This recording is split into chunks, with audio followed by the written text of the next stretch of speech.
como moderador de este panel que me honra. Muy bien, opinión pública sobre democracia y autoritarismo es, desde mi punto de vista, muy importante y oportuno este panel, porque a pesar de los 40 años que estamos celebrando de la transición hacia la democracia en Argentina y en general de la tercera ola en América Latina, el fantasma del autoritarismo, o al menos de los problemas autoritarios en la hibridez de los regímenes políticos, las instituciones políticas, o bien los valores autoritarios, no se han ido del todo.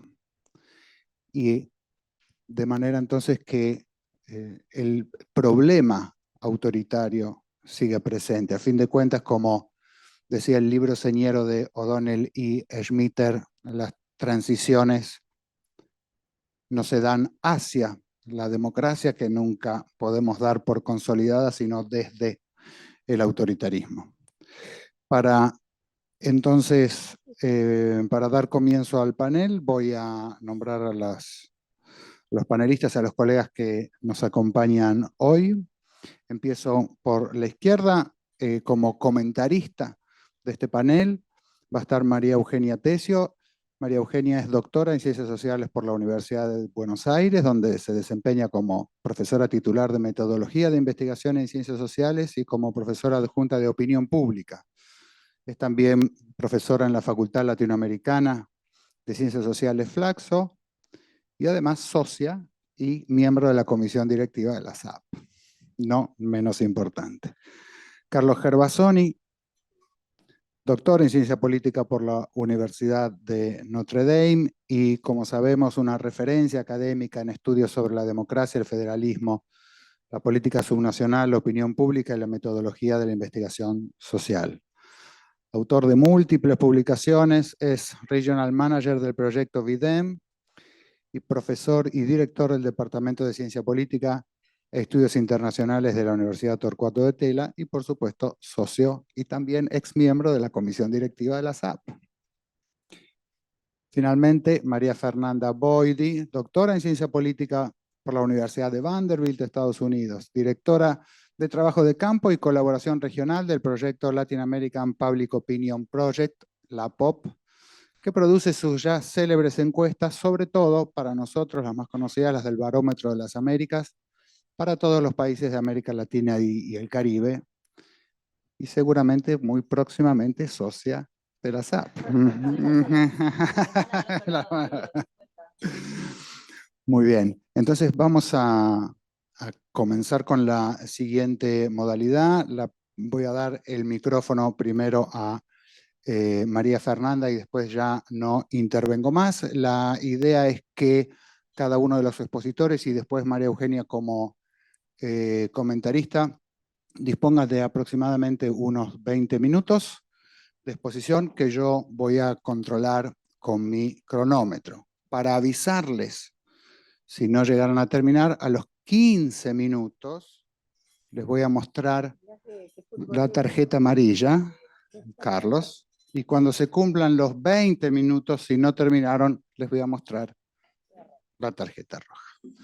Muy bien, muchas gracias, Fernanda. Muchas gracias, Martín. Muchas gracias a todos por acompañarnos, muchas gracias a Carlos y a los organizadores del evento por la invitación. La verdad que es un gusto y un lujo estar acá, avanzando un paso más, si se quieren, en una colaboración que venimos profundizando con la Universidad Di Tella, así que muy contenta de estar acá y compartirles en exclusiva los resultados 2023 del Barómetro de las Américas.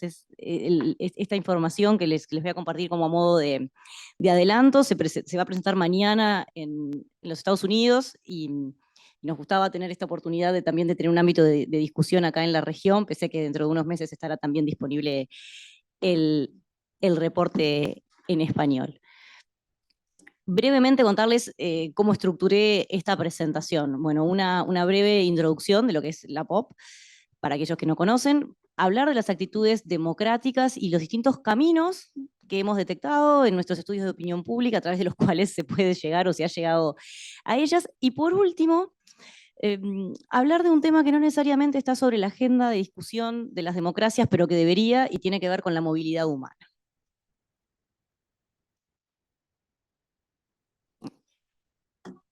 Muchos de ustedes conocen el proyecto, pero antes de comenzar con los resultados me gustaría brindar un panorama general sobre el Barómetro de las Américas, que es una encuesta bienal sobre valores, actitudes y comportamientos políticos. El barómetro comenzó como serie en el 2004, así que estamos celebrando la 10ª ronda del barómetro. No obstante, hay países, como algunos de América Central, también algunos países andinos, en los que las mediciones empezaron antes. En Guatemala, por ejemplo, estamos celebrando 30 años de mediciones de la POP, no formalmente Barómetro de las Américas, porque como proceso regular comenzó en el 2004. Nuestras encuestas son representativas a nivel nacional, es decir, que cubren población urbana y rural, incluso cuando esa población rural es muy pequeña, como en el caso de Uruguay. Los datos del censo de Uruguay que se hicieron públicos esta semana dan cuenta de un 4% de población rural en el conjunto del país. Las estimaciones anteriores situaban alrededor del 8%. También en esos casos lo hacíamos rural y lo vamos a seguir haciendo rurales. Convengamos que también es bastante más fácil acceder a la población rural en Uruguay que en otros países, pero incluso en los países donde es difícil lo hacemos rural. También son certificadas por región, lo que permite la comparación entre regiones. Nuestras entrevistas son cara a cara, ¿sí? En general son cara a cara. Por supuesto, en la pandemia pasamos toda la operación a telefónico y hay algunas excepciones. Ahora les cuento para la ronda 2023 cuáles son esas excepciones donde no podemos hacer entrevistas cara a cara y las hacemos en múltiples idiomas, atendiendo la prevalencia de los idiomas que son hablados en los países. Nuestros estudios cubren diversos temas, ¿sí? Democracia en sentido amplio y todo lo que esté tangencialmente vinculado a ello, pasando por economía, Estado de Derecho, corrupción, seguridad, también movilidad humana. Y uno de los activos principales de nuestros estudios son que es que hay un núcleo común de preguntas que se hacen en todos los países para una misma ronda en un mismo año y también que se viene haciendo desde las primeras mediciones, lo que permite desde luego la comparación regional y a través del tiempo. Los estudios de la APOP son estudios académicos independientes. USAID es uno de los principales financiadores de estas rondas, pero no el único. El Banco Interamericano de Desarrollo, la propia Vanderbilt University y otras instituciones también han colaborado en distintas rondas con la recolección de los datos. Y como les adelantaba, y a modo casi de aviso parroquial, antes de irnos a los resultados, contarles que todos los reportes y todas las bases del barómetro están disponibles en la página web de la APOP y nuestro protocolo es que esto se hace al final de cada ronda y como ya terminamos la ronda 2023, a partir de mañana van a estar disponibles el reporte regional en inglés y las bases de datos.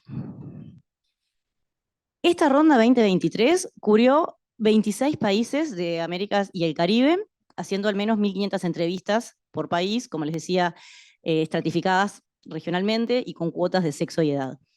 Las entrevistas se realizaron cara a cara, excepto en los Estados Unidos y Canadá, donde siempre las hacemos vía web, por la naturaleza de los estudios en ese país, y en Nicaragua y en Haití las hicimos telefónicas por razones de seguridad, ¿sí?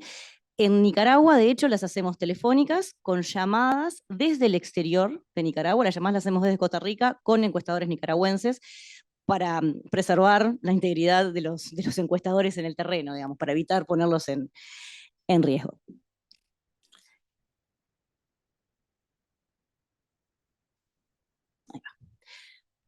Bueno, un primer comentario entonces sobre estas 10 rondas del Barómetro de las Américas tiene que ver desde luego con apoyo y satisfacción con la democracia. Y lo que hoy encontramos es una estabilidad regional, tanto en los niveles de apoyo como en los niveles de satisfacción con la democracia, pero a niveles más bajos de lo que teníamos hace 10 años, que a su vez eran más bajos de los que teníamos hace 20, ¿sí? El apoyo a la democracia lo medimos en la POP a través de la pregunta sobre apoyo a la democracia churchilliana, esta idea que, aunque tiene problemas, la democracia es mejor que cualquier otro sistema de gobierno y se mide con apoyo, con esa, digamos, acuerdo con esa frase. Y la satisfacción, que vemos en la presentación, en la línea de abajo, se mide con una pregunta que pide a los encuestados simplemente que digan si están muy satisfechos, insatisfechos o muy insatisfechos con la manera en que la democracia funciona en su país. Entonces hay una más como de apoyo difuso y otra más de cuestión específica que tiene que ver con performance del sistema. Y vemos que consistentemente el apoyo a la democracia está por encima de la satisfacción, que es tradicionalmente concebida como algo más coyuntural. Ahora, esta clara tendencia regional, o sea, el promedio para la región en su conjunto, enmascara de algún modo variaciones nacionales. Y en eso me quisiera detener ahora. Hay un primer conjunto de países en los que el apoyo a la democracia es alto y estable, ¿sí? Y son los sospechosos de siempre. Chile, Costa Rica y Uruguay, ¿sí? Incluso cuando podemos ver algunas oscilaciones a través de los años, incluso si tomamos el punto de inicio en 2004, para los países en que tenemos mediciones de 2004 y llegamos hasta hoy, vemos que puede haber un pequeño declive, pero es incontestable la tendencia de democracia, estamos concentrándonos acá en apoyo a la democracia, alta y estable. Hay otro segundo grupo de países donde el apoyo también ha sido estable, pero a niveles más bajos, ¿sí? Moderado y estable. Y allí tenemos Brasil, El Salvador, Nicaragua, la República Dominicana, México y Panamá, ¿sí? También con oscilaciones de año a año, pero niveles relativamente elevados.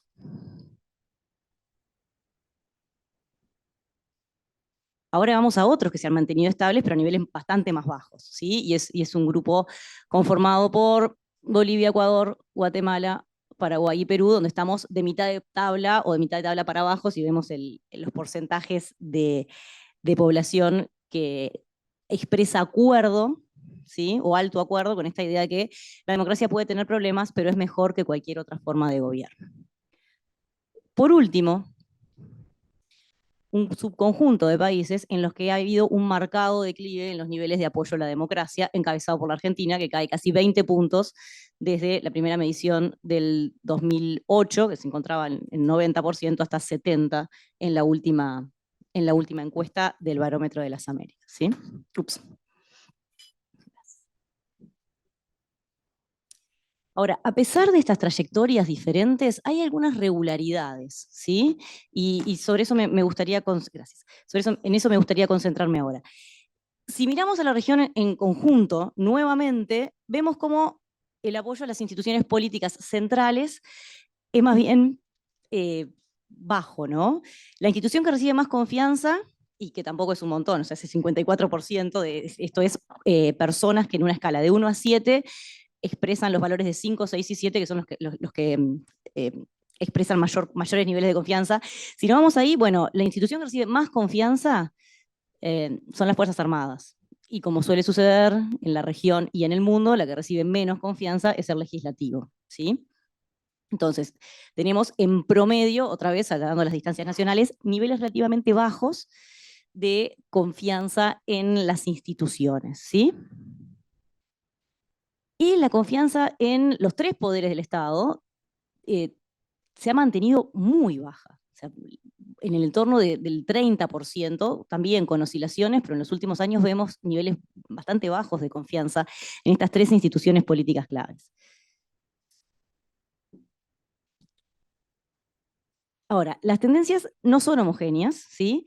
Y los caminos que llevan a los resultados finales tampoco, y de eso me gustaría hablar ahora. Está bastante establecido y nuestros datos aportan evidencia en ese sentido que contar con instituciones políticas que son depositarias de confianza por parte de los ciudadanos hace a un mayor compromiso ciudadano y a mayores niveles de apoyo a la democracia. Y eso es lo que estamos viendo acá. Ordenado los niveles de apoyo a la democracia por niveles de confianza. O sea, a baja confianza, a niveles bajos de confianza en las instituciones, el apoyo a la democracia se sitúa en promedio en el 43% y va creciendo a medida que aumenta la confianza hasta niveles de 78%. O sea que vemos una relación muy, muy clara entre confianza en las instituciones centrales y apoyo a la democracia. La experiencia reciente nos ha mostrado que no hay una única manera de cultivar apoyo ciudadano a las instituciones, ¿sí? Y Esto muy rápidamente, a cuenta de mayores desarrollos luego en el reporte que se publicará mañana y en otras publicaciones en las que estamos trabajando, es muy fácil identificar como dos caminos hacia la construcción de confianza institucional. El buen gobierno y las medidas populistas o las acciones populistas. Entonces, para la ronda 2023 vemos, por ejemplo, altos niveles de confianza en la Corte, ¿sí? En la Corte Suprema de Justicia, en El Salvador, en Costa Rica, en México y Uruguay. Y uno puede decir, bueno, está bien, era esperable en Costa Rica y Uruguay, no tan claro en México y mucho menos en El Salvador, pero en El Salvador ya desde la ronda anterior estamos viendo valores muy, muy altos de aprobación presidencial, de confianza en las instituciones y de todas las cosas buenas que tradicionalmente medimos o que asociamos como buenas. De modo similar, la confianza en las elecciones es alta en Uruguay y en Costa Rica, pero también lo es en El Salvador. Y la confianza en las elecciones es algo que hemos estudiado bastante, sobre todo desde la ronda pasada, viene en franco declive en muchísimos países, llegando en algunos casos a valores irrisorios, como vemos aquí, Colombia, Perú, Haití, Ecuador, por debajo de 25 puntos porcentuales de alta confianza en estos países. O sea, tenemos una crisis severa de confianza en las elecciones, pero en los países donde todavía persiste la confianza en el proceso electoral, vemos características muy diferentes en los perfiles del ejercicio del gobierno y de los ciudadanos que apoyan esto. Bien. Ahora, decíamos, el resultado puede ser elevado en distintos países, pero los caminos por los que se llega a eso son bien distintos. Y acá tenemos un indicador de los primeros ejercicios que estamos haciendo como para desentrañar esto. ¿Qué presenta este gráfico? Bueno, presenta qué tanto creen los ciudadanos que hay poca libertad para expresar las opiniones políticas sin miedo, o sea, que hay relativa censura o que hay miedo para expresar las opiniones políticas, pero solo entre aquellos que tienen visiones negativas del presidente. Es decir, ¿qué tanto cree la oposición que hay libertad de expresión, básicamente? Y para los países en los que tenemos mediciones para los 2 años, vemos que en el 2023, muchos de los ciudadanos que ven negativamente al presidente creen, en mucho mayor medida que el resto, y en mucho mayor medida que antes, que hay poca libertad de expresión. Y los casos paradigmáticos son Nicaragua, como cabía esperar, que además hay un corrimiento muy fuerte, desde un 75% de las personas en la oposición que creían que había poca libertad de expresión en el 2016, a un 90% hoy en el 23. Y de modo similar, en El Salvador, donde la brecha es aún más grande, pasa del 70% a casi al 90%. En general, en todos los países encontramos esta brecha porque los que están en la oposición tienden a tener visiones más negativas en general de todos los indicadores, pero hay brechas muy importantes y hay otras que debemos estudiar porque si bien se dan a niveles menores, también son importantes. Claramente las de Chile y Argentina que están en el fondo de la tabla en este gráfico. Volviendo a los indicadores de desempeño, de performance, ¿sí? ¿Qué muestra este gráfico? Muestra los niveles de confianza en la Corte de Justicia discriminados según la persona fue víctima de la corrupción o no en el último año. La APOP tiene desde hace muchos años una medida estándar de victimización por corrupción. Esto es una medida que intenta determinar qué porcentaje de los ciudadanos se enfrentaron a un episodio de corrupción. Básicamente le preguntamos, ¿hay un funcionario público le pidió una coima o un policía le pidió una coima? En otros años hacíamos una batería más grande. Pero la de funcionario público le pidió la coima es la que reúne, si se quiere, todas las posibles instancias de corrupción, es la más amplia y es la que hemos mantenido. Y entonces, entre aquellos ciudadanos a los que un funcionario público le pidió una coima, la confianza en el cuerpo máximo de justicia es del 20%. Entre los que no fueron víctimas de la corrupción, es del 45%. Entonces, sí, está bien, esto es controlando por otros factores y podemos seguir explorando qué otras cosas se correlacionan, pero van en el sentido de lo que hemos encontrado consistentemente, no solo nosotros, sino muchos otros colegas que estudian opinión pública, que tiene que ver con que experiencias negativas, en este caso de corrupción, impactan negativamente en la opinión que los ciudadanos tienen del sistema y en la confianza que depositan en este sistema. Por supuesto, no solo tiene que ver con las experiencias negativas de corrupción, también tiene que ver con las percepciones, ¿sí? Y en este caso, las percepciones de cómo marcha la economía, como bien sabemos, son determinantes y así lo muestran también los resultados del barómetro. La confianza en las instituciones está atada al panorama económico. Cuanto mejor sea la evaluación de la economía, mayores son los niveles de confianza en las instituciones centrales del régimen, ¿sí? Entre los que creen que la economía funciona mejor, o sea, que está mejor que el año pasado, la evaluación, la confianza promedio otorgada al presidente es del 70%. Entre los que creen que está igual es del 45% y entre los que creen que está peor es del 23%. ¿Sí? Menos marcada, pero también una tendencia similar se ve para el legislativo, al que se le adjudica menos control o menos poder sobre el funcionamiento de la economía. Bueno, muy bien, muchas gracias. Tarjeta amarilla, no voy a pegarle a nadie. Entonces, ¿qué sucede además con la economía? Las perspectivas son bastante desalentadoras para todo el continente. O sea, nos encontramos en el pico máximo, esto es el promedio regional, de gente que cree que la situación es peor que hace un año. Entonces, si percepciones sobre la marcha de la economía impactan en la confianza que otorgamos a las instituciones, y la confianza que otorgamos a las instituciones impacta qué tanto apoyo le damos al sistema, bueno, estamos complicados, ¿no? Y no solo en materia de percepciones, si nos vamos a medidas más de comportamiento o de acciones, bueno, la seguridad alimentaria se ha disparado en los últimos años en todos los países del continente. Más, menos, pero vemos que con la excepción de Guatemala, donde ya era alta para empezar, en la medición que hicimos entre la medición que hicimos en el 2012, cuando le preguntamos a las personas si ellos o alguien de su hogar en los últimos 3 meses se quedaron sin alimentos o dejaron de comer una vez o dejaron de comer en algún momento por no tener alimentos o recursos para acceder a alimentos, aumentó en todos los países, pero en algunos, como Haití o como en Jamaica o en Dominicana o Nicaragua, son realmente muy, muy elevados y también esto es problemático no solo en sí mismo, desde luego, sino para el apoyo al sistema por los canales que hemos visto. Entonces, para terminar, y complejizando aún más la situación que ya es difícil de por sí, metemos en el combo la movilidad humana. Esto es uno de los grandes temas que presentan desafíos a nuestras democracias en múltiples dimensiones, desde cómo se integran los ciudadanos hasta cómo se rediscuten los derechos ciudadanos y la participación política, hasta qué nuevas actitudes disparan vinculados a la redistribución y a la discriminación y a la inclusión. Y entonces la migración necesita ser estudiada como de dos lados, ¿no? De cómo recibimos, acogemos e incluimos a los migrantes, pero también de cómo expulsamos a los ciudadanos de cada una de nuestras sociedades. Y entonces, rápidamente, para no llegar a la tarjeta roja, el porcentaje de individuos que aspira a dejar su país ha crecido en la mayoría de los países. No tenemos datos disponibles de serie temporales para todos los países, por ejemplo, para Haití no tenemos, pero hoy es del 80%. Y en todos los países donde medimos, o en casi todos, o se ha mantenido igual o ha aumentado. Y en la pandemia hubo un pico. En el 21 todo el mundo se quería rajar del país en el que estaba, básicamente.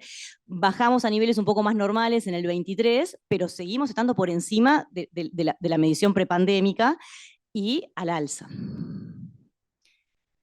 Ahora, hace mucho tiempo que en LAPO tratamos de ver cómo medir las intenciones de migrar mucho más allá de la declaración de sí, me quiero ir a vivir o trabajar a otro país. Entonces, complejizamos la medida en las últimas 2 mediciones, en una ronda de estudios especiales que hicimos en el 22 y en el barómetro 23. Y lo que hicimos es preguntarle a la gente, no solo si piensa irse a vivir o trabajar, que es la pregunta clásica, sino a aquellos que nos dicen que sí, ¿qué tan probable es eso? ¿Va? Mucho, algo, poco, nada. Y además, a los que nos dicen que sí, les preguntamos si tomaron alguna medida concreta, como ahorrar dinero, sacarse los pasaportes y la visa, hablar con alguien, hacer arreglos de viaje, decidir una fecha, hablar con algún vecino o amigo o familiar.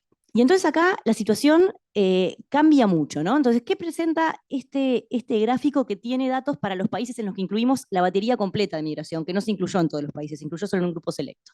Nicaragua, Honduras, Colombia, Guatemala, México, El Salvador y Haití, o sea, los países donde había como más presión migratoria, y pusimos a la Argentina por el contexto de migraciones en el momento. Entonces, tenemos un mínimo de 50% en Nicaragua y de 21% en Haití que no tiene intenciones de migrar o que, no o que declara tener intenciones de migrar, pero no tomó ninguna medida. ¿Sí? Dice que va a ser poco probable y que no tomó ninguna medida. Y ahí vamos aumentando desde baja preparación para migrar hasta alta preparación para migrar, que está representado con el color verde. Y acá vemos situaciones muy, muy diferentes. Por ejemplo, en Honduras, perdón, en Nicaragua, la mitad de la gente no está pronta para migrar, pero hay un 23 que está muy pronta, es decir, no solo que tiene la intención, sino que lo considera probable y que además tomó alguna medida. Es decir, esos son los que están con un pie afuera. En Haití, ¿sí? El 79% de la gente se quiere ir, pero son muy pocos los que realmente están en condiciones de hacerlo.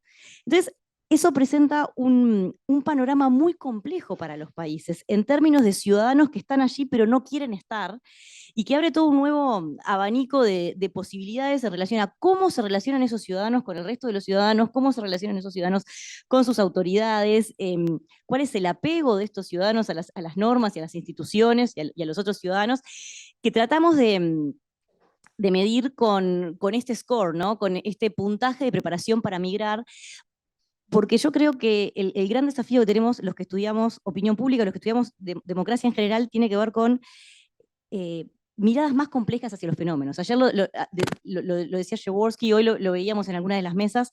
No es apoyar la democracia sí o no, no es gobiernos de derecha sí o no, gobiernos de izquierda sí o no, es, bueno, ¿qué concepto de democracia estamos apoyando? ¿Qué tipo de vínculo? ¿Qué es, en este caso, qué significa estar pronto para migrar? ¿Es simplemente declararlo? Y no, claramente no.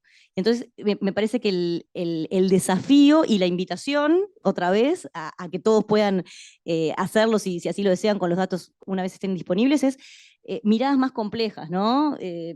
Más categorías para entender un mismo problema o distintas misiones o distintas visiones y en ese camino venimos. Así que más que una presentación, una invitación a que pensemos juntos las problemáticas o las cuestiones que nos plantean estos datos. Muchas gracias.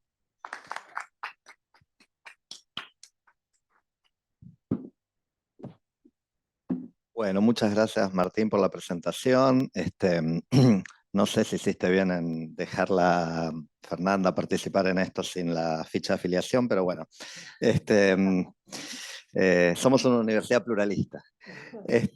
No, la verdad que hablando en serio, cuando planeamos esta conferencia queríamos tener un panorama amplio y general de toda las cuestiones vinculadas a varias décadas de democracia en América Latina, la tercera ola, y dos áreas que nos parecían centrales, pero que en general no están muy representadas en la investigación, porque la investigación tiende a pasar por factores estructurales o por factores de agencia vinculados a las élites, ¿no?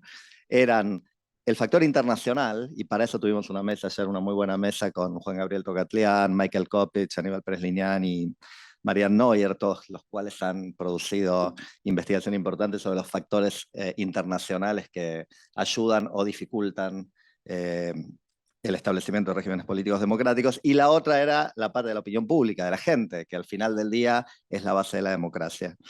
Y ahí teníamos esta previa asociación muy productiva entre la POP y la Universidad de Itela, que nos llevó a armar este panel con la feliz coincidencia que estaba terminando la ola recientemente. Entonces, el año pasado comenzamos un poquito a hablar con María Fernanda de la posibilidad de, aparte de tener estos indicadores clásicos que hace muchos años la POP mide en muchas partes, en todos los países de América Latina, poder medir específicamente en algunos países cuestiones de apoyo al autoritarismo, en particular autoritarismos concretos, ¿no? Porque es fácil decir, no, yo no apoyo el autoritarismo, pero todos sabemos que hay lugares de América Latina y del mundo donde los anteriores autoritarismos tienen muchos simpatizantes. ¿Bien? Y eso es así, puede gustarnos menos o más, pero es un hecho, ¿no?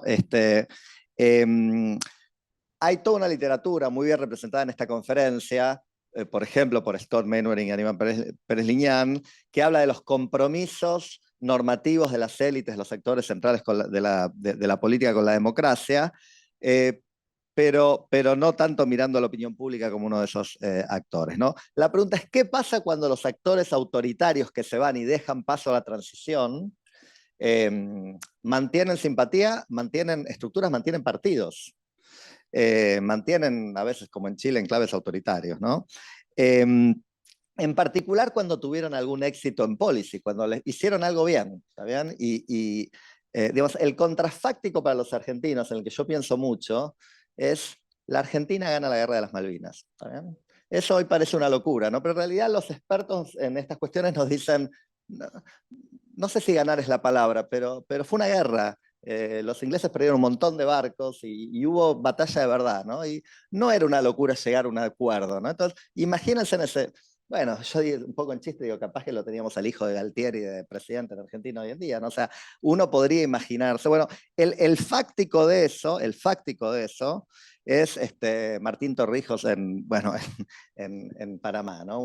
Esta idea a mí me vino hace unos años que me invitaron a un congreso en Panamá y veo que todas las autopistas, edificios se llaman Omar Torrijos. En una época el aeropuerto se llamaba, como si acá se llamara Jorge Rafael Videla, digamos, es el nombre de un ex dictador en Panamá. ¿Por qué es tan venerado? Bueno, porque ese señor recuperó el canal de Panamá para Panamá en el tratado Carter-Torrijos, ¿no? Como si Galtieri hubiera ganado las Malvinas para los argentinos. Es la gran reivindicación nacionalista donde algo de policy que le importa mucho a la gente es conseguido por un dictador. Y eso es muy común en el mundo, pasa muy de vez en cuando y nos pone en un dilema normativo, ¿no? ¿Qué hacemos cuando la gente apoya gobiernos autoritarios, ¿no?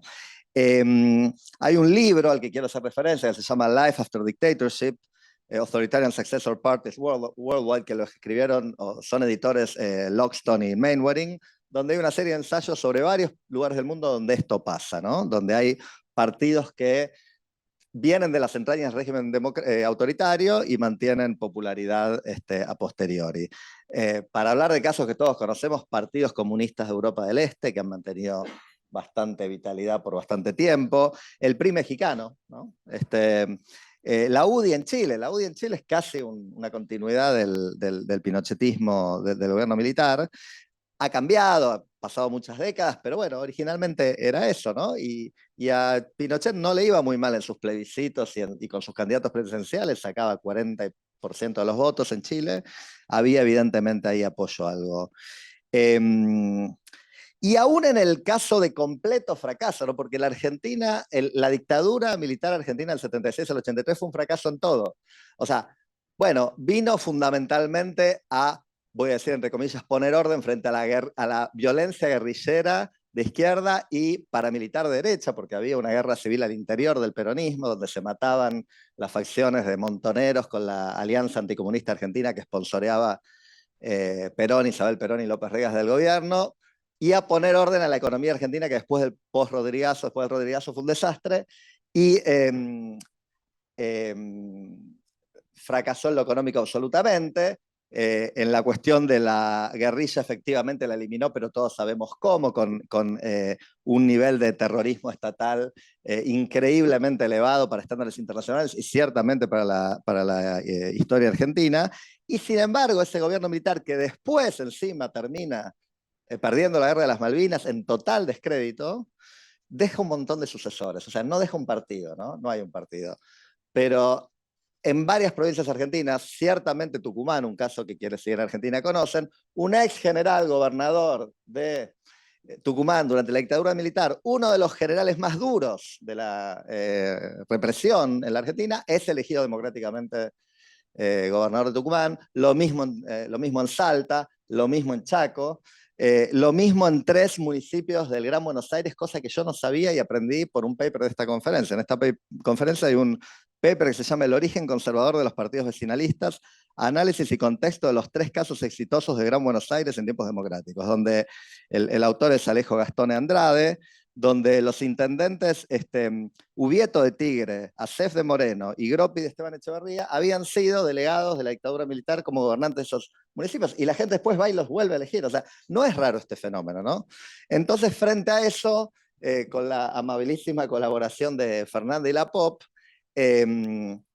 hicimos una serie de preguntas. Yo me voy a parar, si me capta la cámara de, no sé, Julieta, si ahí, sí, ahí está. Preguntas en 4 países nada más, donde hubo regímenes políticos autoritarios que suponíamos tenían diversos niveles de popularidad, ¿no? Entonces, esto es lo que encontramos fundamentalmente en Chile, Brasil, Argentina y 2 veces en Panamá. En Panamá hubo como una dictadura popular y una dictadura impopular, ¿no? La popular es la que mencioné antes de Torrijos, la impopular es la que viene después de Noriega, súper represivo, el tipo era un narco, empleado de la CIA, nada, era equivalente a nuestra dictadura militar, muy poco popular en Panamá. Pero fíjense, ¿no? En Chile, 18% de la gente tiene algún tipo de aprobación por el gobierno. Noten que hay mucha gente que no sabe, no responde, tienden a ser los más jóvenes, ¿no? Porque para los más jóvenes, como para muchos de los que están acá, hablar de la dictadura en la Argentina es historia antigua, ¿no? Bueno, entonces muchos no contestan, esto no saben, no tienen una opinión, pero de lo que contestan en Chile, 18% tiene una opinión positiva del gobierno de Pinochet, 14% de los brasileños tienen una opinión positiva de un gobierno que duró 21 años y que en esos 21 años produjo un milagro económico, no durante los 21, ¿no? Pero durante buena parte de la primera mitad de ese gobierno, Brasil fue como Corea del Sur, venía creciendo a tasas del 9, 10, 11, 12%, y tiene algo para mostrar esa dictadura, digamos. Como suponíamos, la dictadura argentina es la que tiene menos apoyo, apenas un 7% de los argentinos dicen tener una buena imagen de ese gobierno, y no me sorprendió, la verdad, pero quería medirlo, 41% de los panameños dicen que tienen una buena opinión del gobierno militar del general Torrijos, frente a 9 de Noriega. O sea, pareciera que no es el gobierno militar lo que rechazan, rechazan alguna otra cosa, ¿no? Porque frente a 2 gobiernos militares tienen opiniones bastante diferentes. Acá hay una serie de correlatos, voy a pasar muy rápido por esto, de qué cosas de las típicas variables socioeconómicas pueden explicar estas diferencias, ¿no? Entonces, sí, un poco más en los hombres, en todos los países que medimos esto, los hombres parecen ser un poco más pro gobierno autoritario que las mujeres. En la gente más grande, pero eso tiene que ver con que tienen más recuerdo también, entonces hay más opiniones positivas, pero también hay más opiniones negativas.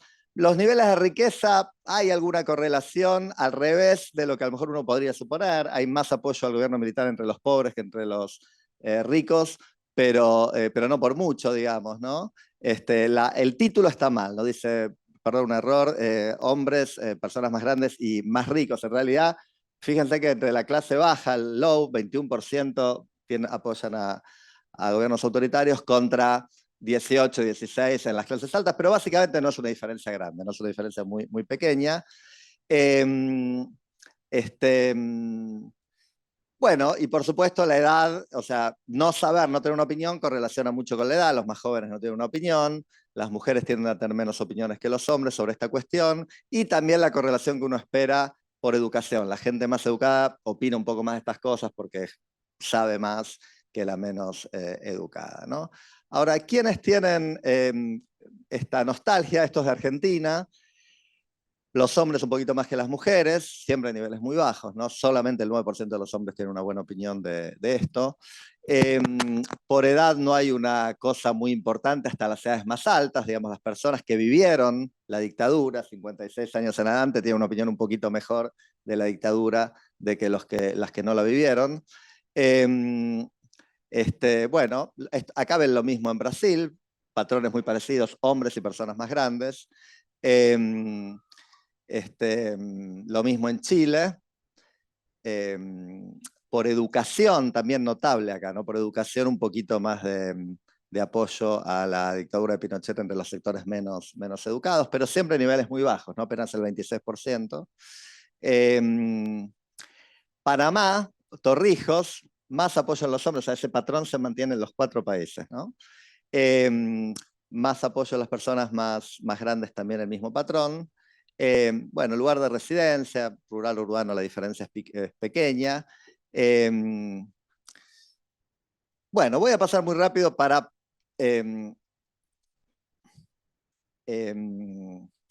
pasar a variables que pueden ser un poco diferentes de lo habitual. Interés en la política. La gente que tiene más interés en política parece tener un poquito más de nostalgia, digamos. La gente a la derecha también, eso es razonable, porque en general estas eran dictaduras de derecha, no la de Torrijos, ciertamente. Y por supuesto, alguna asociación inversa con el apoyo a la democracia. ¿Cuánto me queda, Martín? 8. Bueno, voy a pasar rápido a lo principal que quiero mostrar. Esto es algo que, digamos, las transparencias lindas y prolijas que vieron recién las hizo el equipo de la POP. Esto lo hice yo ayer a la noche, o sea, está recién salido del Stata, como ustedes ven. Pero quería mostrarles un poquito mirar adentro de Torrijos, porque a mí me parece que esto, nada, novedoso para mí, pues realmente lo hice literalmente ayer a la noche, es lo que más me interesaba ver, es mirar un poco adentro de esto, ¿no? Porque es la única de las dictaduras que tiene niveles relativamente altos de popularidad.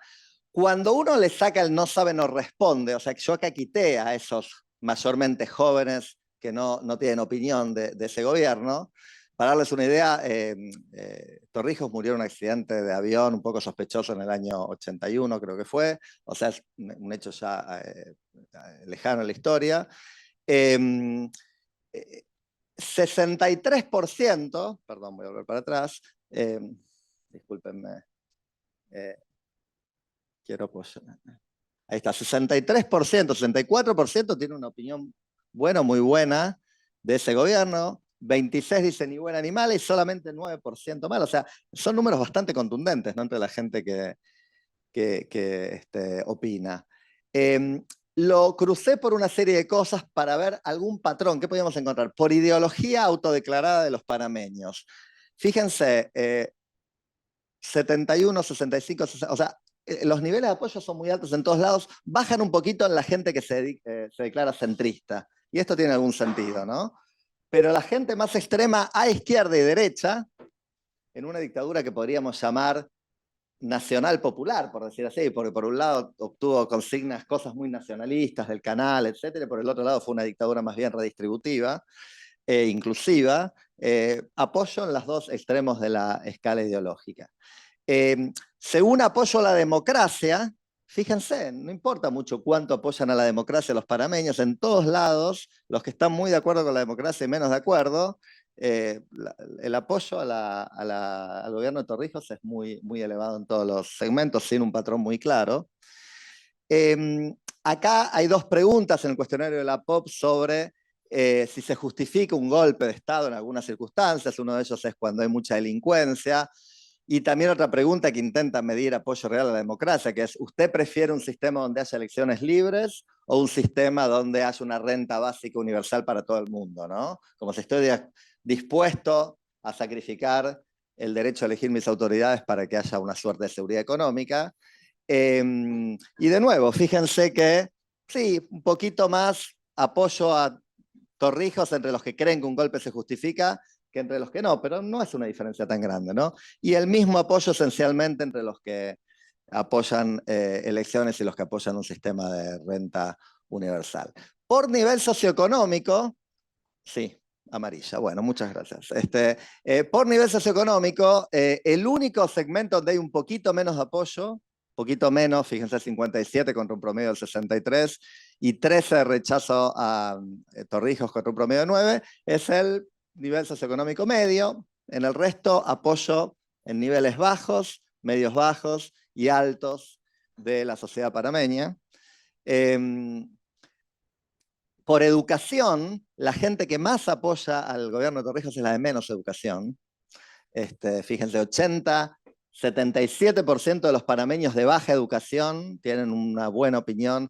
Esto es bastante común, ¿no? O sea, que la educación haga a la gente más crítica de los gobiernos autoritarios. Y este es el cruce de las dos dictaduras. Acá se cruza el apoyo a Torrijos con el apoyo a Noriega, ¿no? Lo que ustedes ven es que la gente que aprueba a Torrijos es 76-78 entre la gente que aprueba también el gobierno de Noriega, que es muy poca, fíjense que son 39 o 74 personas de 887, o sea, poquita gente aprueba al gobierno de Noriega, Y esos que aprueban el gobierno de Noriega tienden a aprobar un poquito más al gobierno de Torrijos, pero no por mucho, no por mucho. Ven que 76 contra 62.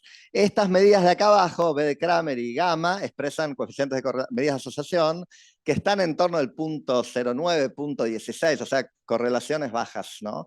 No pareciera haber acá, para hablar en términos un poquito técnicos, una variable latente, en una especie de tendencia subyacente al autoritarismo, a la democracia, que se manifiesta en estos dos indicadores, porque si ocurriera eso, esperaríamos que esta correlación fuera del 0,6, 0,7 o 0,8, y no es lo que encontramos, ¿no? Entonces, lo que quería transmitir con esto es que tenemos un problema empírico real de situaciones donde el autoritarismo es popular. Esto hay gente que lo estudia en otras partes del mundo, ¿no? En Irán, por ejemplo, donde hay alguna evidencia que hay algún apoyo popular al autoritarismo. Y frente a esta literatura nueva y me parece a mí muy influyente de ver a la democracia como producto de actores que están comprometidos con la democracia, preguntarnos, y quizás tener una agenda de investigación en esta cuestión, de en qué medida rechazamos el autoritarismo porque el autoritarismo ha dado malos resultados, o rechazamos el autoritarismo porque no nos gusta el autoritarismo, porque somos demócratas convencidos, ¿no? Termino, no sé si ya me estarán por sacar la roja, pero lo último que quiero decir es que Adam Przeworski y sus coautores en ese libro Democracia y Desarrollo muestran que las democracias tienden a tener un crecimiento, ellos dicen mediocre, crecimiento económico, ¿no? Mediocre, pero es relativamente estable, mientras que los autoritarismos tienden a bifurcarse entre desastres y milagros, ¿no? Entonces, está lleno de milagros bajo autoritarismos. La China de los últimos 30 o 40 años, la Corea del Sur de los militares de la década de 60, 70 y 80. Hay autoritarismos que funcionan y hacen las cosas bien y generan bienestar, o generan que te devuelvan el canal de Panamá, o generan algunas cosas, y la pregunta es, ¿qué hacemos con eso, no? Mi sensación, un poquito pesimista, es que hay mucha gente dispuesta a decir, y bueno, estos autoritarismos no son tan malos, ¿no? Porque puede ser que el gobierno comunista chino entre a mi casa y me secuestre a las 4 de la mañana, pero por lo menos provee crecimiento económico. Bueno, muchas gracias.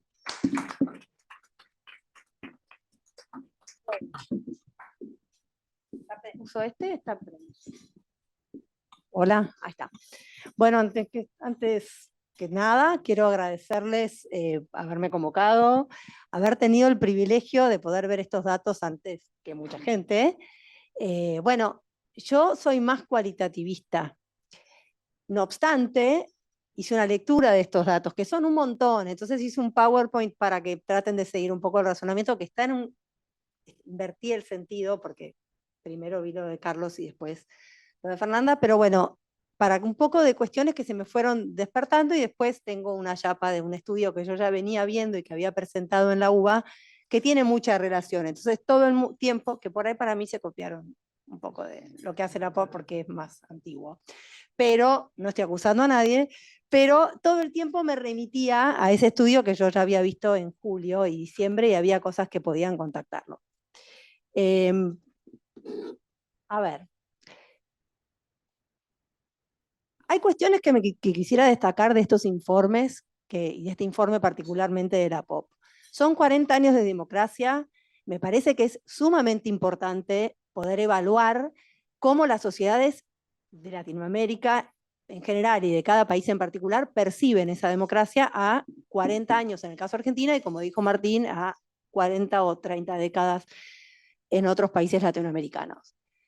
Es muy importante para mí estos estudios porque permiten identificar niveles de valoración del sistema democrático, que es una contribución al debate actual y a los desafíos actuales que tiene la democracia. A partir de estudios de este tipo, uno puede percibir, identificar hacia dónde tenemos que ir. Bien lo decía Fernanda, hay un montón de cuestiones que por ahí no son las típicas, no son coyunturales, que van apareciendo y que hacen a una buena democracia o una buena calidad democrática.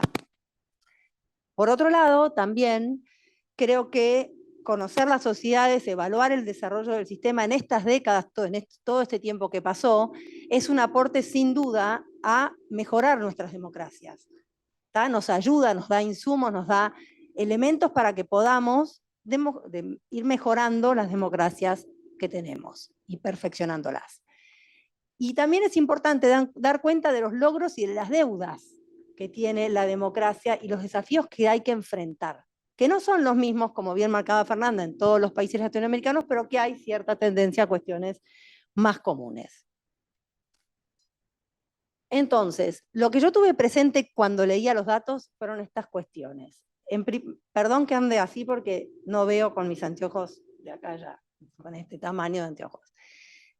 A mí lo que me llamó la atención de este estudio y lo que todo el tiempo estuve pensando es que, no sé, acá, corregime Fernanda, me da la sensación de que el hecho de que gran parte de la población argentina y latinoamericana en general no haya vivido fuera del sistema democrático, porque son hasta los menores de 40 años más o menos vivieron siempre en democracia, si esto, me parece que este análisis y este seguimiento que se hace con estos estudios es interesante porque nos marca una diferenciación con las personas que vivieron por fuera de la democracia y aquellos que no, que me daría la sensación de que es una gran parte de la muestra los que no vivieron fuera del sistema democrático. O sea, los que vivieron fuera del sistema democrático, ¿no? Excepto en Uruguay. Pero bueno, estas cuestiones que ven acá son un poco lo que me fue llevando a ir analizando un poco desde este lugar los datos que se fueron presentando. La democracia es percibida por la mayoría como una forma deseada, eso no hay duda. Puede haber una tendencia a la baja que se va marcando, pero sigue siendo, aunque no sea una mayoría que uno le gustaría, la percepción es a que es la forma de gobierno. Como bien marcaba Carlos, esta cuestión de la nostalgia en los países que se midió es baja, pero está presente. Y es una alerta, es algo que nos tiene que llamar la atención. El caso de Panamá, yo no, ahora con la explicación de Carlos entiendo un poco más, desconocía, entonces no puse tanto el foco en ese porcentaje que es tan diferente a los otros 3 casos que son más conocidos para nosotros. Me centré en las variables que incidían en esto, principalmente en edad, género y nivel de riqueza, inciden en esta relación, pero principalmente me centré en la variable edad. Esta idea de que son los mayores quienes mayormente sienten esa idea de nostalgia, ¿será que los remite a algo que, como dice la frase, todo pasado fue mejor o todo? Por eso me da la sensación de que son mayormente los adultos quienes responden que sienten esta nostalgia y no tanto los jóvenes. Mi idea, que seguramente es una idea personal, pero que creo que sería muy interesante poder abordarla por cuestiones más quali, es el hecho de que sean los adultos y no las personas más jóvenes quienes más añoran o tienen esta sensación de nostalgia, que la nostalgia es que es básicamente añorar algo de un pasado que ya no está y que te genera una sensación de que fuiste más feliz o te dio más satisfacciones. Los jóvenes, y me hago esta pregunta, ¿será que no sienten añoranza, nostalgia por no haber vivido en primera persona por ahí esa situación y no tener un recuerdo, una vivencia personal? Entonces, esa sensación de nostalgia, no sé si los puede interpelar tanto. No estoy haciendo mal, como estoy tratando de ver yo.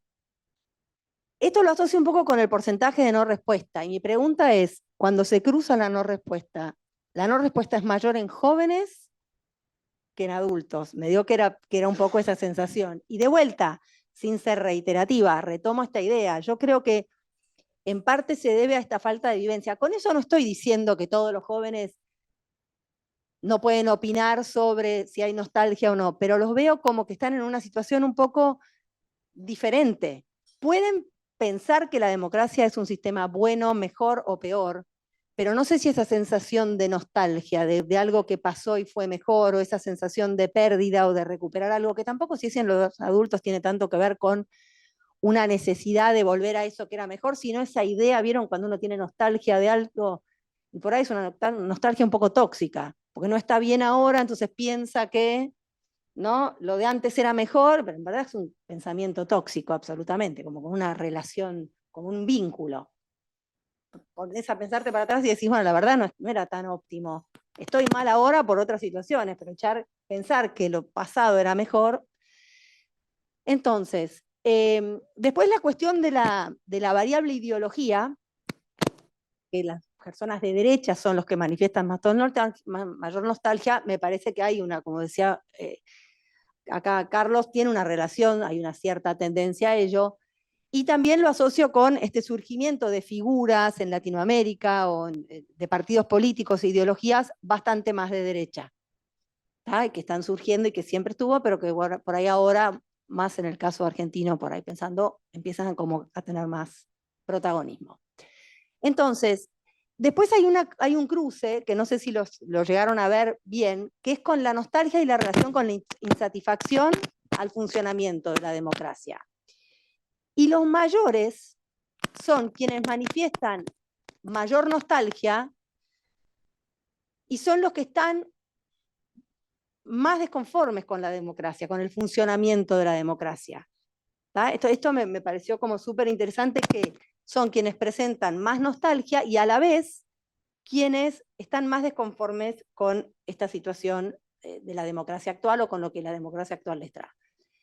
Y esto lo asocio con el hecho de que estaba presentando Fernanda en los cuadros, con el tema de la influencia, el factor económico, cómo el factor económico o la percepción de la situación económica incide en el descreimiento de las instituciones, que a su vez incide en el mayor o menor valoración o aprobación que tengas de la democracia.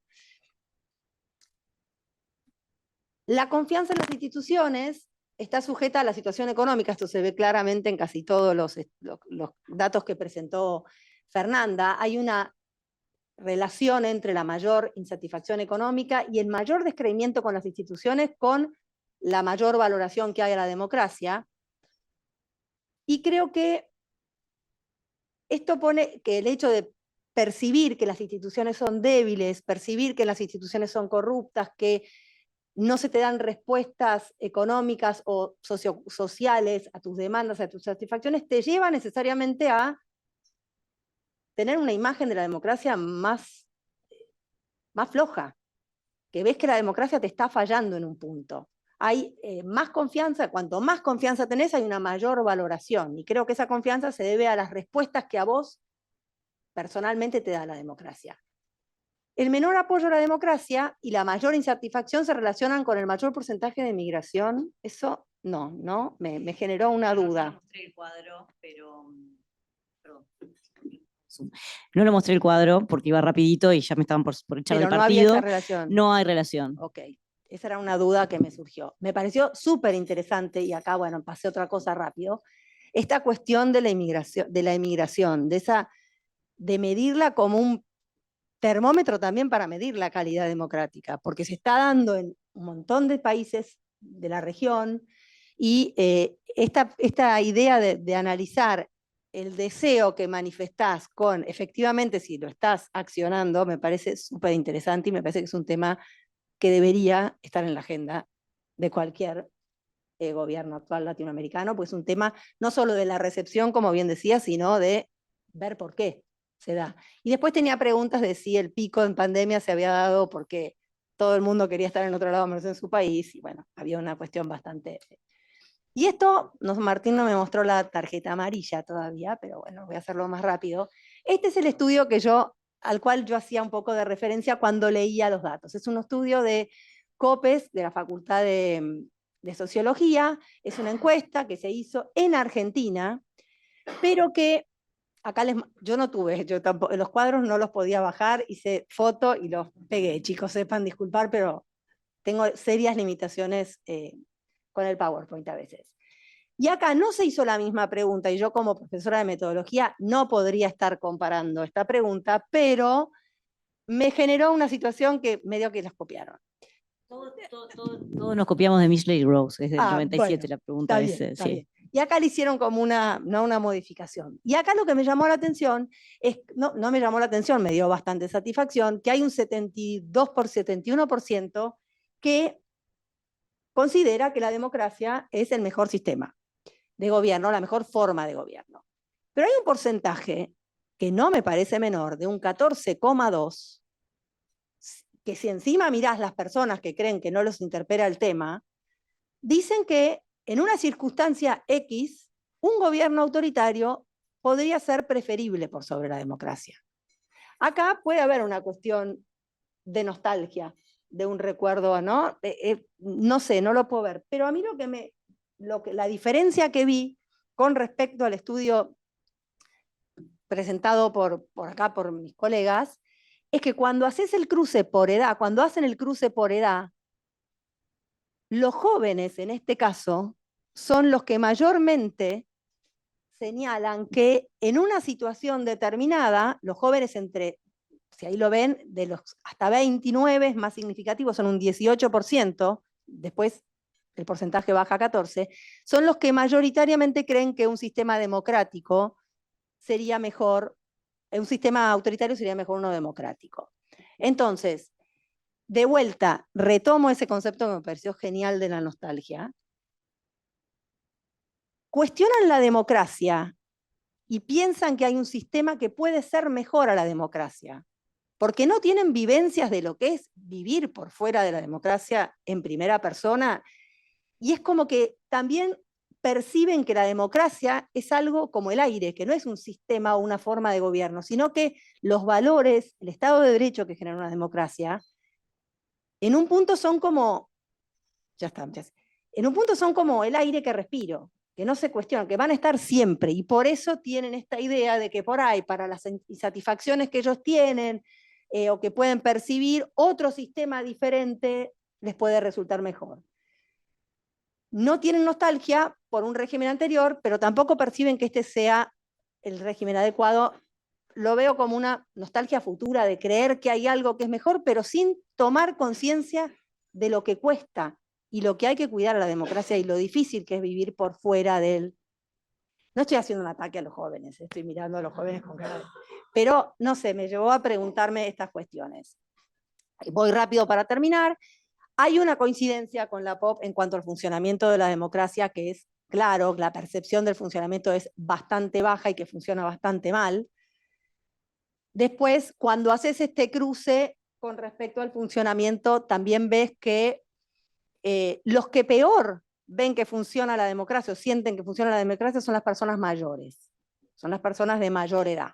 Son los que en este estudio más de acuerdo están con la democracia, pero son quienes creen que funciona peor. Entonces, bueno, acá un poco digo estas cuestiones y de vuelta, ¿será que los mayores le exigen mucho la democracia, les vienen exigiendo mucho la democracia y no tienen respuestas y van encontrando que la democracia no les da respuestas, entonces por eso tienen una mayor insatisfacción, pero a la vez tienen esta cuestión de nostalgia? Estoy mezclando un poco los dos análisis, ¿no? De decir, bueno, la democracia no me está dando respuestas, a pesar de que creo que es el mejor sistema, no me da respuestas. ¿Será que le exigen más que los jóvenes que creen que funciona mejor la democracia, pero en una mayoría en este estudio, una mayoría en relación a los adultos, cree que por ahí sería mejor otra forma de gobierno? Hay como esa cosa que se cruza, que se contrapone, que me pareció interesante. O también pensé que por ahí las demandas de los jóvenes fueron resueltas un poco en democracia, cuestiones de derechos que los interpelan directamente, me centro en el caso argentino, el matrimonio igualitario, el aborto legal y gratuito, hay cuestiones que por ahí la juventud siente que la democracia le da una respuesta y le exige desde otro lugar y que los interpela más directamente. No sé, estoy pensando como en voz alta en base a toda esta información. Para todo habría que hacer quali, claramente, porque todo lo que yo estoy deduciendo de quanti no es tan fácil de sacarlo. También creo que la baja en las instituciones en este trabajo también repercute muchísimo, la baja en la credibilidad de las instituciones repercute mucho en la idea del valor y la calidad democrática. Y después hay dos cuestiones de este estudio que son interesantes, que también tienen que ver un poco con lo que decía Fernanda de la libertad de expresión. Acá, cuando se les pregunta, no puedo leer, esperen que no llevo a leer la pregunta. Ya cierro con esto.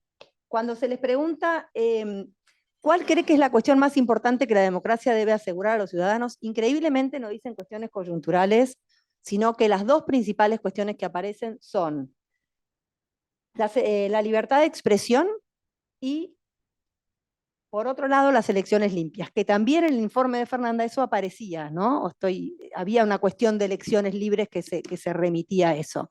Entonces, me pareció interesante ver esto, que lo que más esperás de la democracia no tiene que ver con cuestiones económicas o de seguridad sociales, que también están y aparecen, sino con estas cuestiones que son como más cuestiones de valores y de cuestiones bien de fondo de lo que es el sistema democrático. Bueno, y termino. Podría hablar horas porque me quedó como mucha pasión por el tema.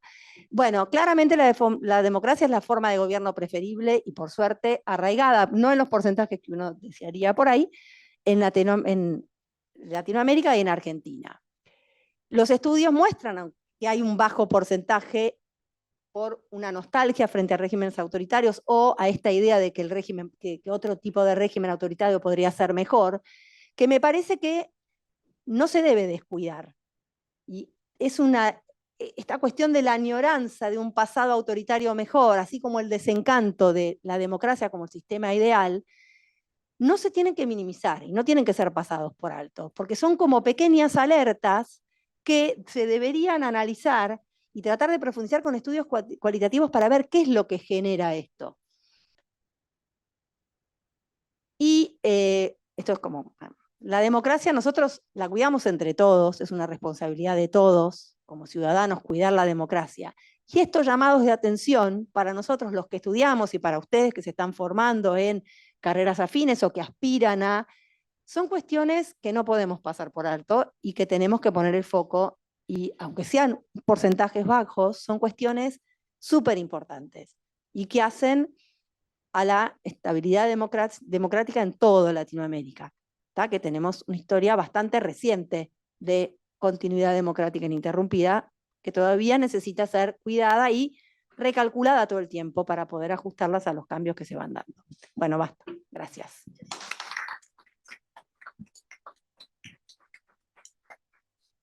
Muy bien, muchísimas gracias a los tres expositores. Tenemos entonces un ratito para abrir a preguntas, comentarios y consultas. Vamos a hacer una primera ronda. Tengo 1, 2 y 3. Hacemos la primera ronda. Adelante, por favor. Hola, muy bueno el panel. Yo también entré aquí, están muy buenas las dos conferencias, la de arriba y la de aquí abajo, y decía, ¿a cuál entro?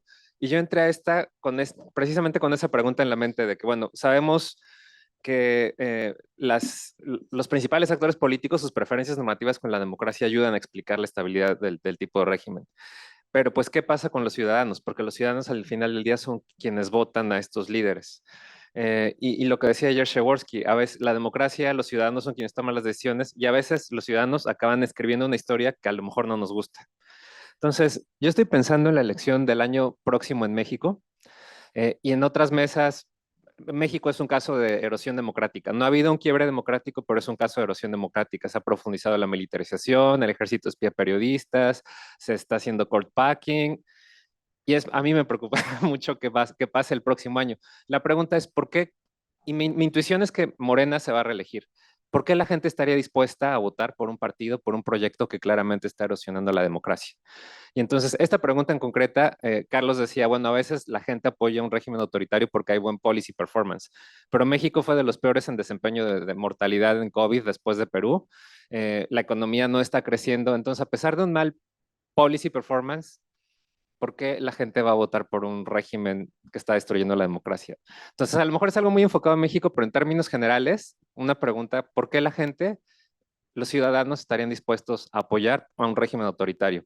Lo que presentó Carlos es retrospectiva, ¿por qué la gente tiene nostalgia por gobiernos militares? Pero viendo a futuro, ¿por qué la gente votaría por Trump? ¿Por qué la gente va a votar por elegir a López Obrador? ¿Por qué la gente apoya a estos líderes autoritarios? Es una pregunta como muy abierta general, lo siento.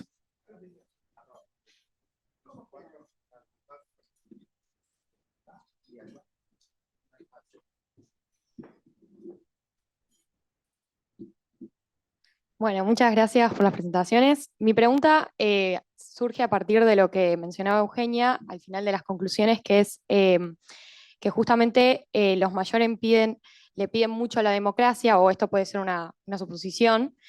Y bueno, ¿qué le pasa a los jóvenes, ¿no? Que, digamos, tal vez exista alguna insatisfacción también en los jóvenes y que tal vez lo podrían ver en otro tipo de régimen.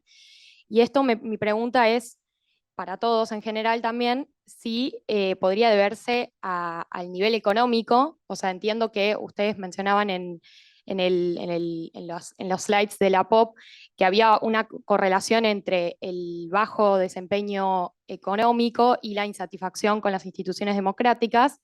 Si eso también incide en el voto joven y eso puede ser una respuesta a que los jóvenes estén buscando tal vez otro tipo de régimen. Muchas gracias.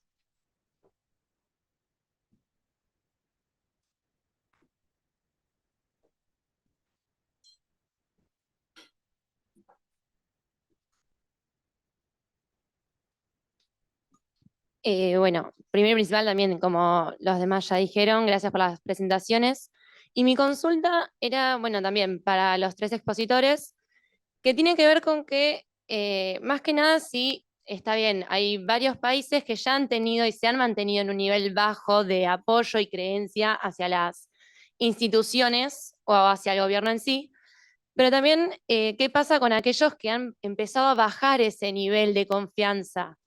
Y que es más o menos también lo que exponía, bueno, Eugenia en su última, en las diapositivas, que también esa como baja confianza en el gobierno y en la gestión que se tiene, genera también esa como baja calidad democrática, o pensar eso de decir la democracia ya no sirve. Entonces, mi pregunta es, más que nada, si eso, sumado a, más allá que es bajo el nivel de porcentaje que hay de nostalgia hacia un autoritarismo, si igual se podría llegar a un autoritarismo en un futuro, dado ese continuo nivel que va bajando cada vez más en esos países, y si es que puede llegar a aumentar en base a esa baja confianza el nivel de nostalgia, si llevaría tanto a un autoritarismo como final, como el extremo, o iniciar algún quiebre democrático en alguno de esos países. Muchas gracias. Una más, sí, una más.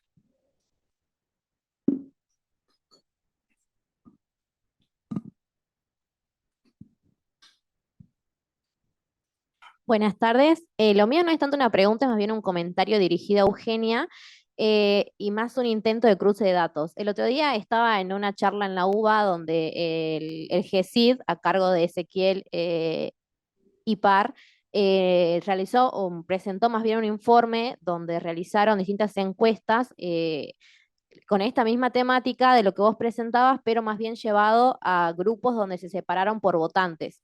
Y está muy relacionado y me llama la atención porque en parte son contradictorios los resultados, porque se preguntó a las personas que declaraban que iban a votar por la Libertad Avanza, se le hizo dos preguntas principales.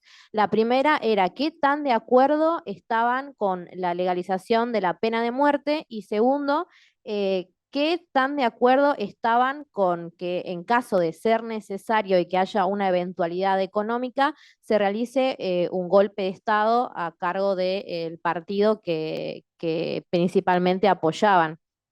Y acá lo sorprendente es que en esas dos preguntas, en el grupo de los votantes de la Libertad Avanza, declaró más de un 70% estar a favor de la pena de muerte y más de un 60% estar de acuerdo con un posible golpe de Estado ante una eventualidad que les parecía como una posible solución. Mientras que los votantes que decían votar a Juntos por el Cambio no estaban a favor de un golpe de Estado, al igual que los votantes de Unión por la Patria, pero de la pena de muerte estaban a favor los de Juntos por el Cambio en un 40% y en menos de 20% los de Unión por la Patria. ¿A esto qué es lo que quiero llegar?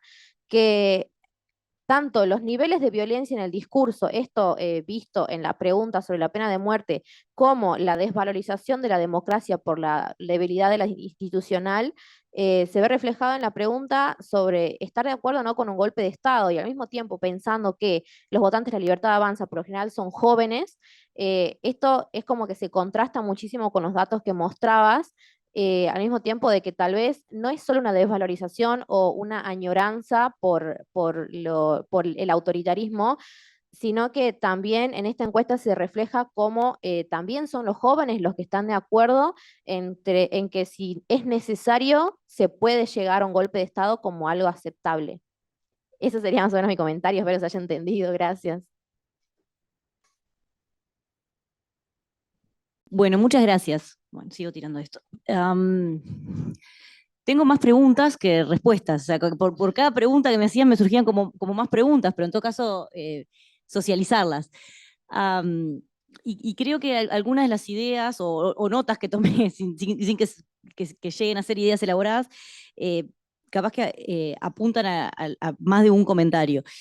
Y están también en línea con lo que planteaba Jaworski ayer, que me quedó resonando mucho, como a todos, supongo. Yo creo, y así lo muestran nuestros datos también, ¿no? Y de otros proyectos similares, que en nuestro afán por entregar explicaciones coherentes, universales para todo el sistema, caemos en grandes pecados. Así como yo les decía, bueno, tenemos que desentrañar la intención de migrar, porque con solo la intención declarada de migrar no estamos diciendo mucho, y entonces cuando empezamos a mirar otras variables y complejizamos la mirada, vemos un panorama distinto, por ejemplo, entre Haití y Nicaragua, como bien se veía en los datos.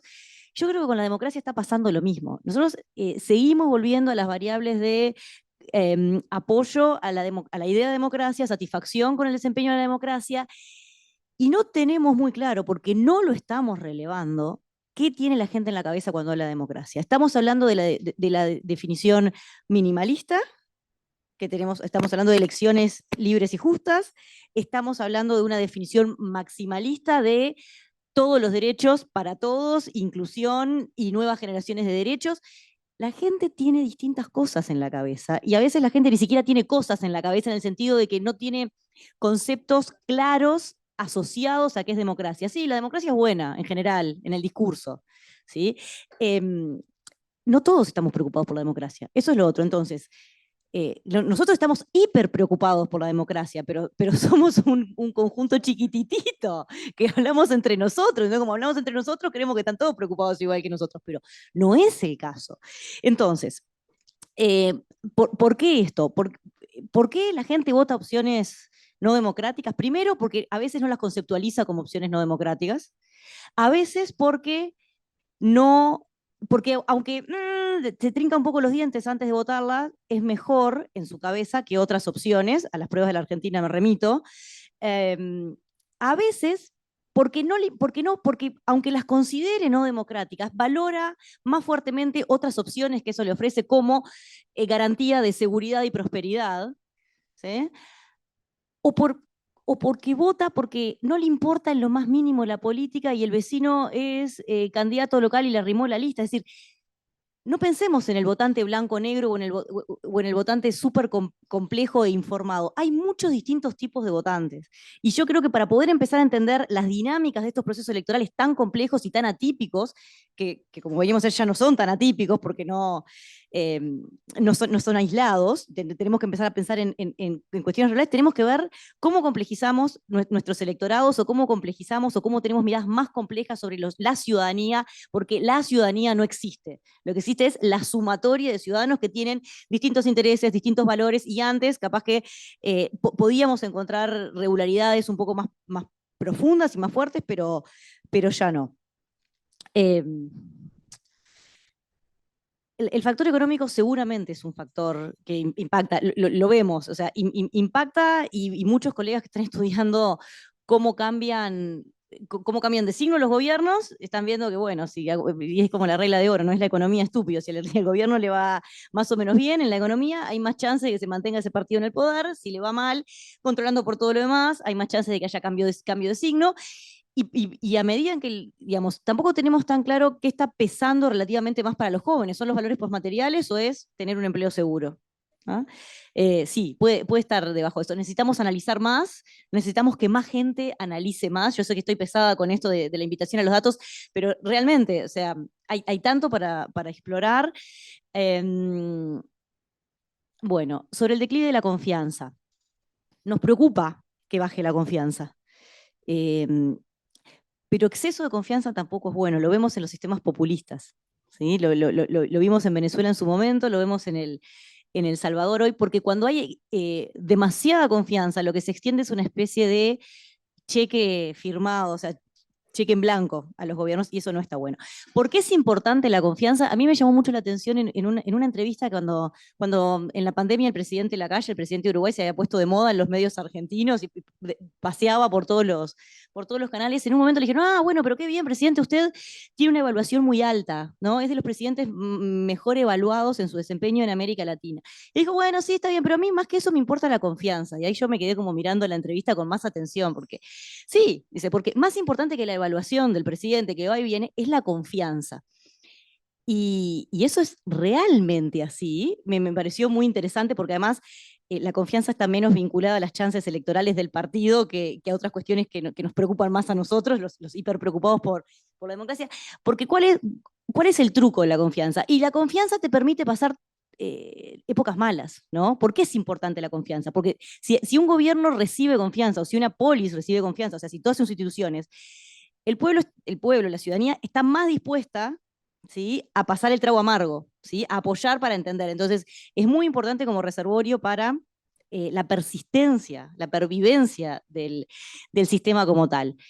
Y por último, sobre el estudio con resultados diferentes que citaban. Bueno, hay que ver, ¿no? ¿Qué tipos de poblaciones estamos comparando? Los activistas son muy distintos del público promedio. No era tan, perdón. No había, perdón que no era tan, no había diferencia, porque si vos lo pensás, en el estudio de sociología, lo que decía es que los jóvenes tienen mayor predisposición a preferir un régimen autoritario. Y además, yo no mostré los cuadros, cuando muestran el cuadro abierto por ideología partidaria, efectivamente son los jóvenes más de derecha, los posibles votantes de Milei, los que están más a favor o apoyan más esta idea de un posible régimen democrático. No había había una lógica, era lógico que frente a lo que vos planteás, de que estuviesen más a favor de la pena de muerte, de un golpe de Estado, que las personas que votaban por otros partidos, especialmente por el justicialismo, todas las ramas por fuera de La Libertad Avanza y parte de Juntos por el Cambio, había una coincidencia. Estaba por ahí, yo pasé rápido los slides, pero estaba como muy marcado a ese. De hecho, yo acá no lo dije, pero era en la conferencia de sociología se daba como una explicación al voto joven de Milei toda esta información, porque estaba como muy parecerado.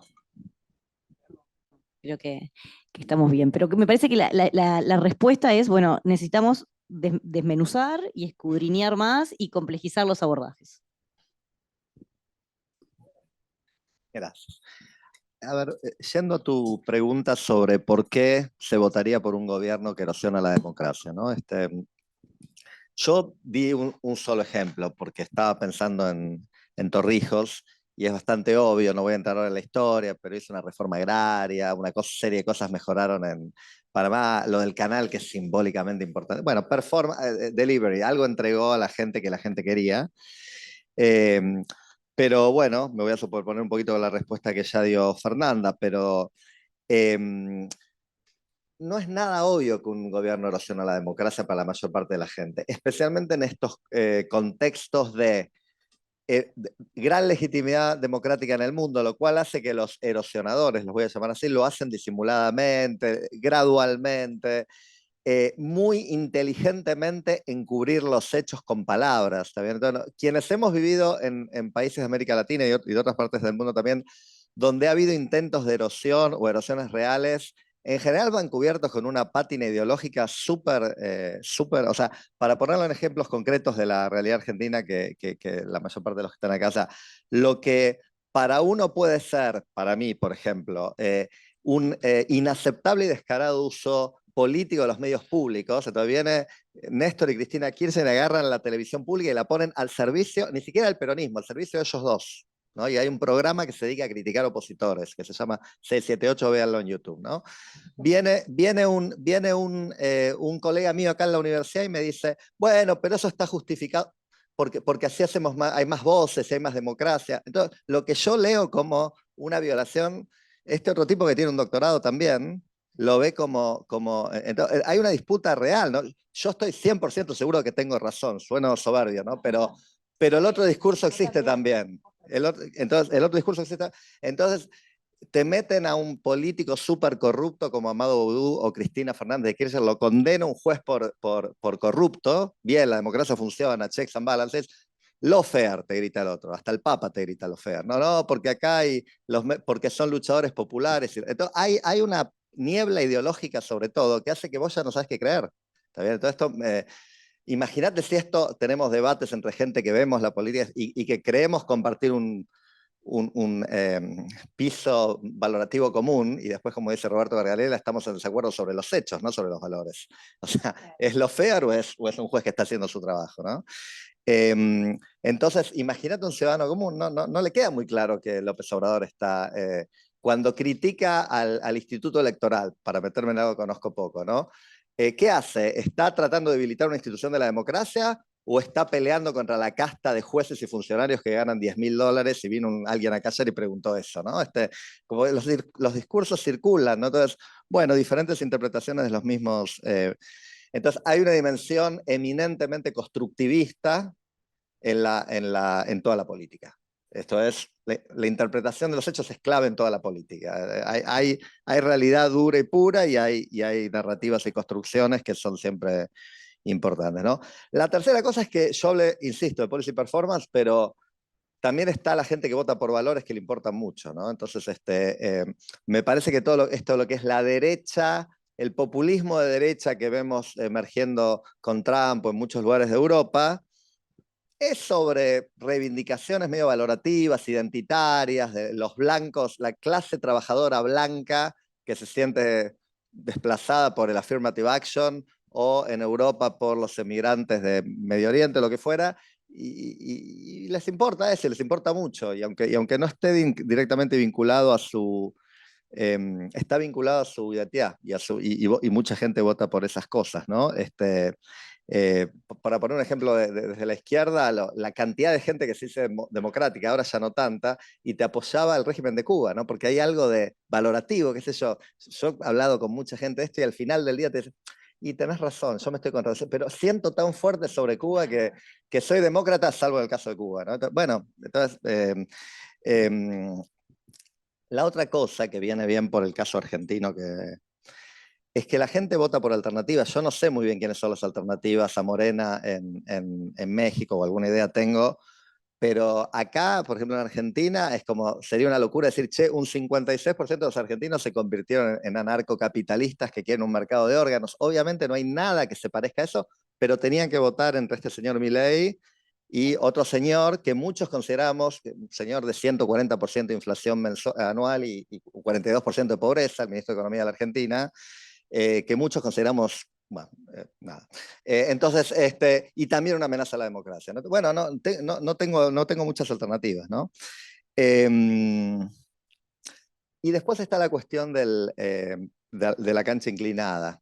Es decir, hay lugares donde el voto no es tan libre. Yo no creo que esto sea tanto el caso en México, pero la provincia de Formosa en Argentina es un desastre, es la mayor pobreza, es todo mal.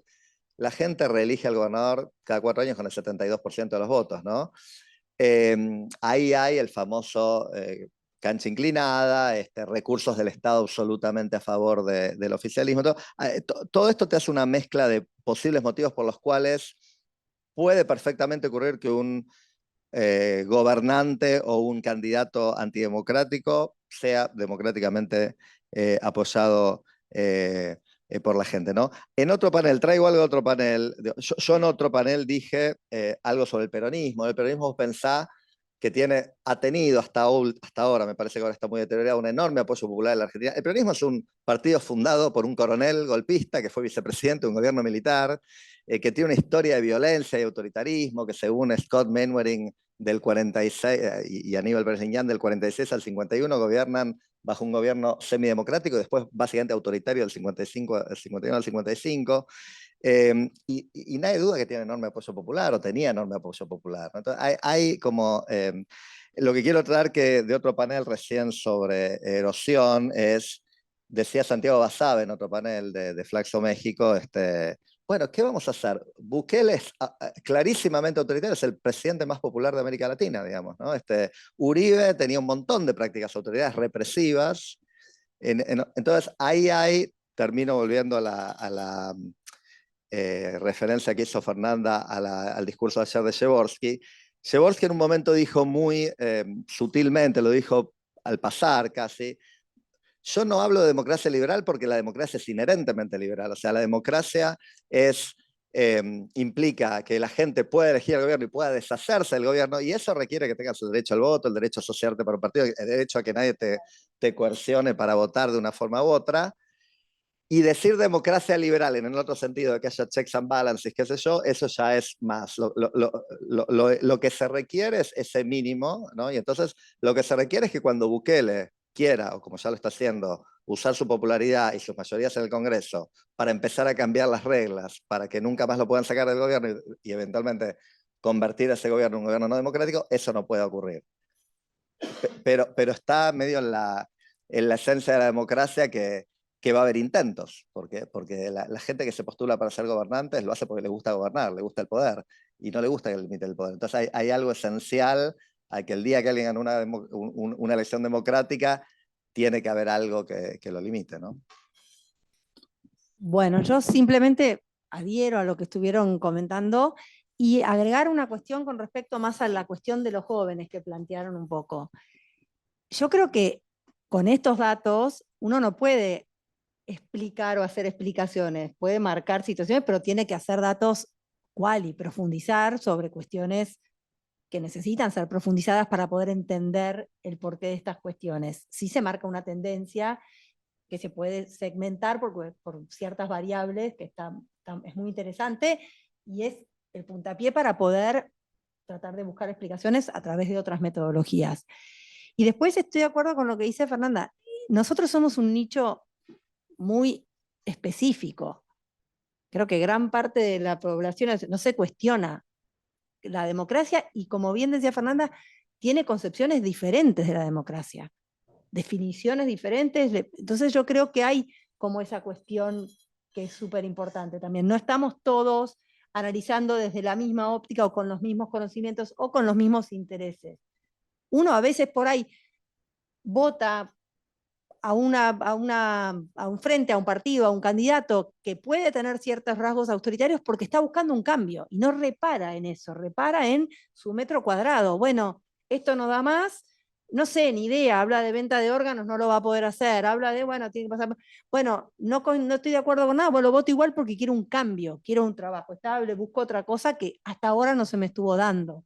Entonces yo creo que puede haber un poco de eso, que no es que efectivamente estás por ahí, te manifestás a favor de otro tipo de régimen que no sea el democrático, pero no sé si hiciste un análisis exhaustivo de lo que implican los valores del Estado de Derecho que te da la democracia, lo que implican los valores democráticos. No creo que haya ese análisis hecho por el ciudadano de a pie. ¿tá? Por eso creo que hay. Y también se veía muy bien en el estudio de ustedes que había mucha gente que no podía responder frente a esas cuestiones. Tiene la cabeza en otra cosa, no está interesado en eso puntualmente.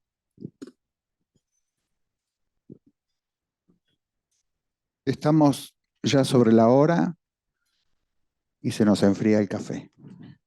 Muchas gracias a ustedes por venir y un aplauso a los panelistas. Gracias.